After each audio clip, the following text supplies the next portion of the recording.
First, they cut up the nuclear waste into little pieces. Then they dissolve those pieces into a vat of molten salts. When they run electricity through that vat, it separates the uranium and other useful materials from the rest of the junk and pushes it across the vat, where it creates deposits of the useful stuff on the other side. Then they make new fuel rods out of those deposits and stick them back in a reactor. And it's not just possible to do that once, you can do it multiple times. Not just making electricity, but also reducing how long that waste is radioactive for, because you're using up the materials that last the longest. From hundreds of thousands of years down sometimes to hundreds of years, which is a much easier time frame to store something. If you can pull this off, you can have a nuclear fuel cycle that looks like this. You mine the uranium, you use it in a reactor, filter out the useful stuff, then you use it again and maybe again and again. And when you can't anymore, then you put it in much shorter term storage that's much more manageable. This is called a closed fuel cycle, and there are lots of variations, but it's not hypothetical. Some countries, like Japan for example, are already doing this. And they say they do it because it reduces their dependence on imported fuel, it conserves uranium, and it reduces the radioactivity of their nuclear waste. Which makes sense. So,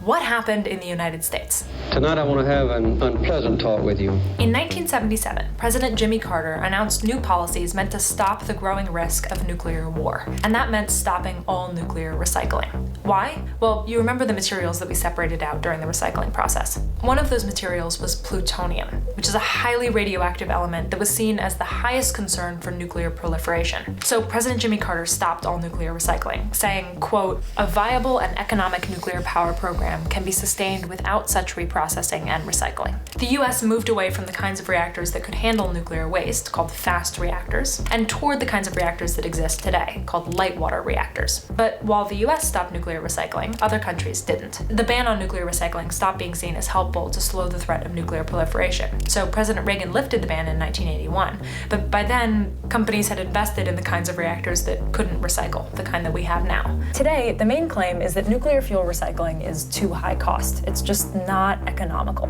And that's true compared to using new uranium, which has been cheap and plentiful. What incentive did anyone have to recycle their fuel? But those incentives are changing. The combination of wondering whether global conflict will cut off fuel supply, and the recognition that we need more clean energy in as many ways as possible, as fast as possible, has started to wake people up to a technology and a dream that we'd left behind. We are not far off from it. We're not talking about a technology that we're dreaming of, that we hope can work.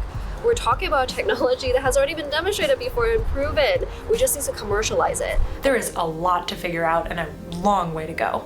But if we can recycle nuclear waste, I think it says something profound about what we as humans are capable of. Splitting atoms, sure, but I mean something much more simple. Changing our minds and overcoming our fears. To use our resources and our technology and our ingenuity to make other people's lives a little bit better tomorrow than they are today.